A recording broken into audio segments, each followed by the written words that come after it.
नमस्कार विद्यार्थियों, आज के वीडियो में हम स्नातक द्वितीय वर्ष के प्रथम प्रश्न पत्र की चतुर्थ इकाई के अंतर्गत संस्कृत साहित्य का अध्ययन करेंगे। आज के वीडियो में हम दो वीर महाकाव्यों रामायण एवं महाभारत का अध्ययन करेंगे। तो रामायण एवं महाभारत का अध्ययन करने से पूर्व हम संस्कृत साहित्य का संक्षिप्त में परिचय प्राप्त करेंगे। विद्यार्थियों, संस्कृत साहित्य को दो भागों में बांटा गया है, वैदिक साहित्य एवं लौकिक साहित्य। वैदिक साहित्य के अंतर्गत वेद, ब्राह्मण, आरण्यक और उपनिषद आते हैं, जबकि लौकिक साहित्य के अंतर्गत रामायण, महाभारत, पुराण, वेदांग, शास्त्रीय साहित्य और काव्य साहित्य आता है। इस लौकिक संस्कृत साहित्य को पुनः दो भागों में बांटा गया है, दृश्य एवं श्रव्य। दृश्य काव्य के अंतर्गत रूपक बताए गए हैं और इन रूपकों के 10 भेद है: नाटक, प्रकरण, भाण, व्यायोग, समवकार, डिम, ईहा, मृग, अंक, वीथी और प्रहसन। जबकि श्रव्य काव्य के अंतर्गत आते हैं गद्य, पद्य एवं चंपू काव्य। भरत मुनि ने दृश्य काव्य के लिए नाट्य शब्द का प्रयोग किया है और आचार्यों ने नाट्य के दो रूप माने हैं, रूपक तथा उपरूपक। श्रव्य काव्य को 3 भागों में बांटा गया है। गद्य साहित्य के अंतर्गत आते हैं कथा और आख्यायिका, जिनमें कादंबरी कथा जो बाणभट्ट द्वारा लिखित है वह इतिहास में विश्व प्रसिद्ध है, जबकि हर्षचरितम और शिवराज विजयम आख्यायिका भी बहुत प्रसिद्ध है। पद्य साहित्य के अंतर्गत आते हैं महाकाव्य, खंड काव्य और मुक्तक काव्य, जबकि गद्य पद्य मिश्रित काव्य को चंपू काव्य कहा जाता है। इतिहास में नल चंपू, मदालसा चंपू, यशस्तिलक चंपू, रामायण चंपू, उदय सुंदरी कथा इत्यादि प्रसिद्ध है। इनके अलावा कुछ ऐतिहासिक महाकाव्य भी प्रसिद्ध है, जैसे बिल्हण द्वारा 10वीं शताब्दी में लिखा गया विक्रमांक देवचरितम और कल्हण द्वारा 11वीं शताब्दी में लिखा गया रजततरिंगिणी। अंबिका दत्त व्यास ने 19वीं शताब्दी में शिवराज विजय नामक उपन्यास लिखा, जो संस्कृत साहित्य का प्रथम उपन्यास माना गया। तो विद्यार्थियों, संस्कृत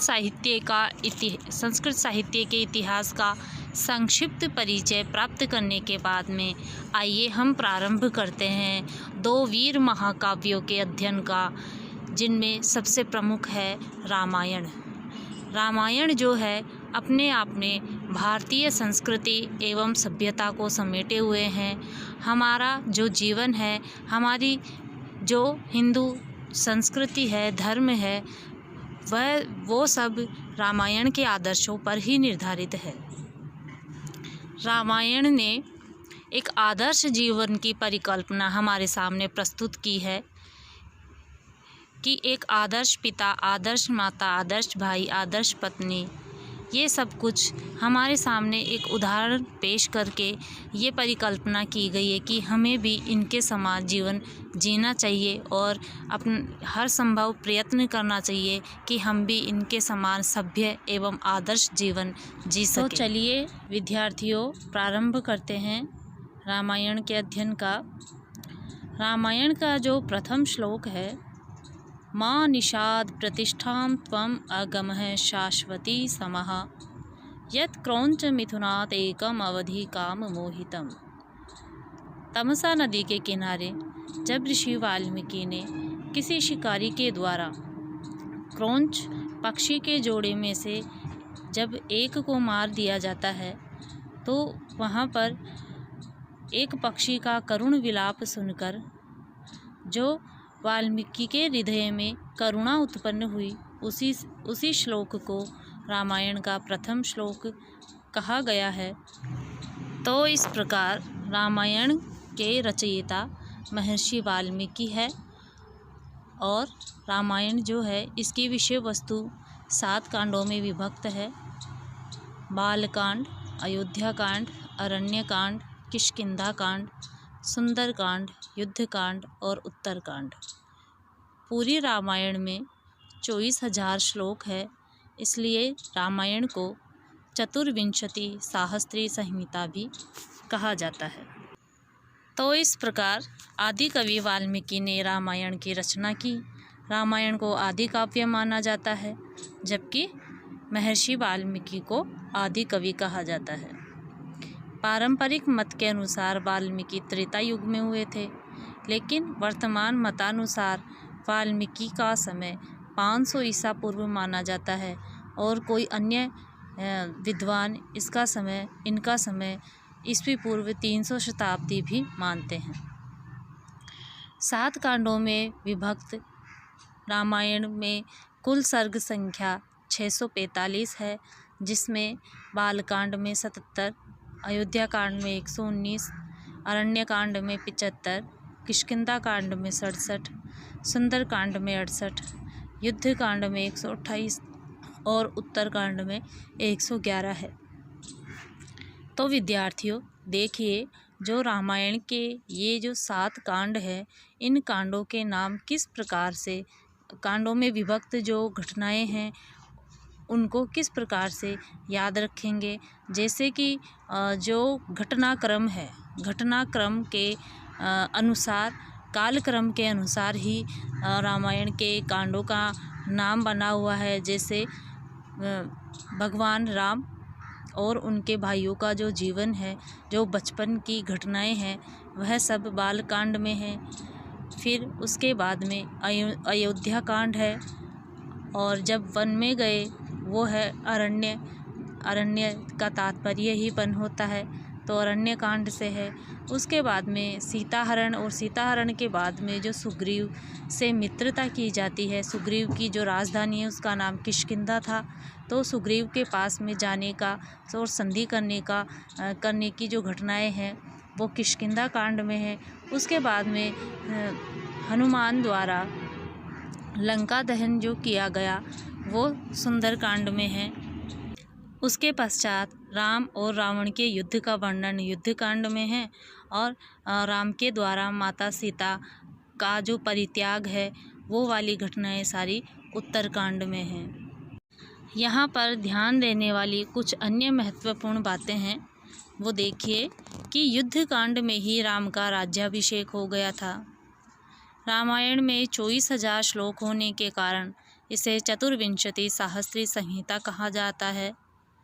वर्तमान में रामायण के 4 संस्करण उपलब्ध है: बम्बई संस्करण, बंगाल संस्करण, कश्मीर संस्करण और दाक्षिणात्य संस्करण। इसमें बम्बई संस्करण सबसे लोकप्रिय माना गया है। रामायण काल में संस्कृत भाषा सामान्य व्यवहार की भाषा थी। राम, लक्ष्मण, हनुमान जी, रावण आदि संस्कृत भाषा का ही प्रयोग किया करते थे। इल्बल नाम का एक राक्षस संस्कृत बोलकर ऋषियों को आमंत्रित करके मार देता था। वाल्मीकि को अनुष्टुप छंद का आविष्कारक माना जाता है। इस छंद की लोकप्रियता के कारण अनुष्टुप को श्लोक का पर्यायवाची समझा जाने लगा। रामायण कथा का गुणगान लव और कुश अनेक प्रसंगों पर शिक्षा करते थे, अतः एक श्रेष्ठ कथा गायक के रूप में कुशी लव शब्द का प्रयोग होने लगा। वाल्मीकि के रामायण में करुण रस का प्रमुखतया प्रयोग किया गया है, लेकिन यत्र तत्र प्रसंग में सभी रसों का प्रयोग करने के कारण वाल्मीकि को रस सिद्ध कवीश्वर भी कहा गया है। रामायण को आदि काव्य क्यों माना गया है, इस विषय में देखिए कि रामायण से पूर्व रचनाएं स्तुति, धर्म, यज्ञ आदि से परिपूर्ण थी। जनभावना और मानव चेतना के साथ उनका कोई संबंध नहीं था। रामायण में लोक भावना का परिपालन किया गया है, अतः यह अहलौकिक एवं पारलौकिक उन्नति का साधन माना जाता है, इसलिए इसको आदि काव्य कहा गया है। रामायण प्रमुख उपजीव्य काव्य माना गया है। रामायण के आधार पर कई ग्रंथों की रचना हुई है कि जो रामायण की विषय वस्तु है, कहानी है, उसको लेकर अनेक कवियों ने अनेक प्रसिद्ध रचनाएं लिखी है, जिनमें सबसे प्रमुख है महाकवि कालिदास ने रघुवंश महाकाव्य लिखा है, कुमारदास ने जानकी हरणम, भट्टी ने रावण वधम, क्षेमेंद्र ने रामायण मंजरी, भास ने अभिषेक नाटकम और प्रतिमा नाटकम, दिंगनाग ने कुंदमाला, भवभूति ने महावीर चरितम और उत्तर रामचरितम, मुरारी ने अनर्घ राघवम, राजशेखर ने बाल रामायणम, जयदेव ने प्रसन्न राघवम और भोजराज ने रामायण चंपू लिखा है।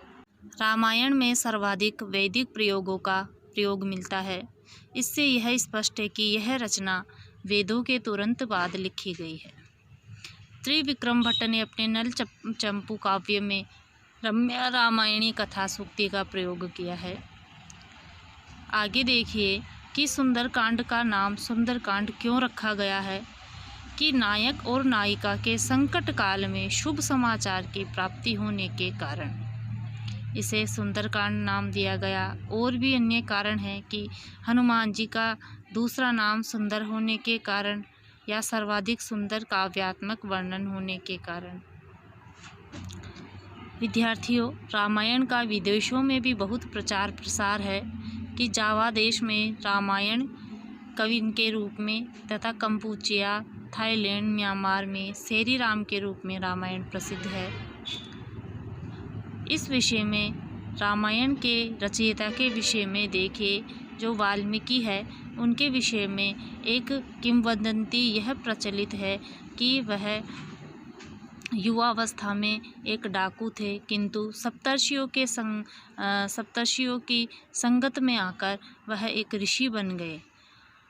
इसलिए उनका नाम, वास्तविक नाम उनका रत्नाकर बताया गया है। रघुवंश में रामायण को कवि प्रथम पद्धति कहा गया है। रामायण के पश्चात विद्यार्थियों हम अध्ययन करेंगे दूसरे वीर काव्य महाभारत का। महाभारत को विश्व साहित्य का सबसे बड़ा ग्रंथ कहा गया है। इसमें लगभग 1 लाख श्लोक है, अतः इसे शतसाहस्री संहिता के नाम से भी जाना जाता है।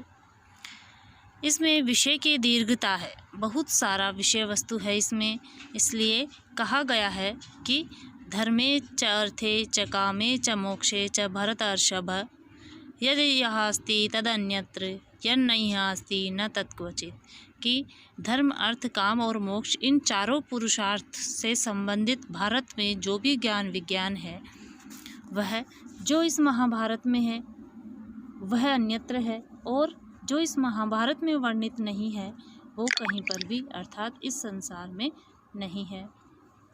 इसके रचयिता कृष्णद्वैपायन वेदव्यास को माना गया है। वेदव्यास ने 3 वर्ष में महाभारत की रचना की। ऐसे कहा गया है कि 3 वर्षे सदोत्थायी कृष्णद्वैपायनो मुनिः महाभारतमाख्यम कृतवादिनम उत्तमम। वैसे देखिए कि रामायण की जो पूरी रचना है 3 कालों में हुई है, 3 स्तरों पर इसकी रचना हुई है। अंतिम रचनाकार इसके कृष्णद्वैपायन वेदव्यास कहे गए हैं। इसमें प्रमुख रस शांत रस है। जैसा कि विद्यार्थियों मैंने अभी बताया कि जो महाभारत का निर्माण है यह 3 कालक्रमों में हुआ है, 3 चरणों में हुआ है। सबसे पहले यह जो काव्य था जय काव्य के नाम से प्रसिद्ध था, जिसमें व्यास ने जो वैशंपायन को कथा सुनाई उसी को ही जय काव्य कहा गया, जिसमें 8800 श्लोक थे। उसके बाद में समयांतर में यह जो कथा है वह भारत के नाम से प्रसिद्ध हुई, जिसमें 24,000 श्लोक थे और जिसमें उपाख्यानों का अभाव था। यह जो कथा है वैशंपायन ने जन्मेजय को नाग यज्ञ के अवसर पर सुनाई। उसके पश्चात जो महाभारत के निर्माण का तीसरा चरण है महाभारत, लगभग इसमें 1 लाख श्लोक इस समय हो गए। इस महाभारत में अनेक आख्यान और उपाख्यान थे कि देखिए, जो जय और भारत की जो पूरी कथा थी उसको लेकर और अनेक उदाहरण, आख्यान या उपाख्यान कहते हैं कि किसी भी बात को या कथा को सिद्ध करने के लिए जब उदाहरण दिए जाते हैं उन्हें आख्यान कहा जाता है। तो इस महाभारत में जय और भारत की कहानी को आख्यान और उपाख्यान सहित मिलाकर जब कौरवों और पांडवों के युद्ध का पूरा वर्णन जब वेदव्यास ने लिखा, उस काव्य को महाभारत कहा गया। लगभग इसमें 1 लाख श्लोक है, शतशास्त्री संहिता इसको कहा जाता है। इसमें अनेक आख्यान और उपाख्यान है जो सौती ऋषि ने 12 वर्षीय यज्ञ में नैमिषारण्य में शौनक आदि ऋषियों को सुनाया। पूरी महाभारत का विभाजन 18 पर्व में किया गया है। ये 18 पर्व है: आदि पर्व, सभा पर्व, वन पर्व, विराट पर्व, उद्योग पर्व, भीष्म पर्व, द्रोण पर्व, कर्ण पर्व, शल्य पर्व, सौप्तिक पर्व, स्त्री पर्व, शांति पर्व, अनुशासन पर्व, आश्वमेधिक पर्व, आश्रम वार्षिक पर्व, मौसल पर्व, महाप्रस्थानिक पर्व तथा स्वर्गारोहण पर्व।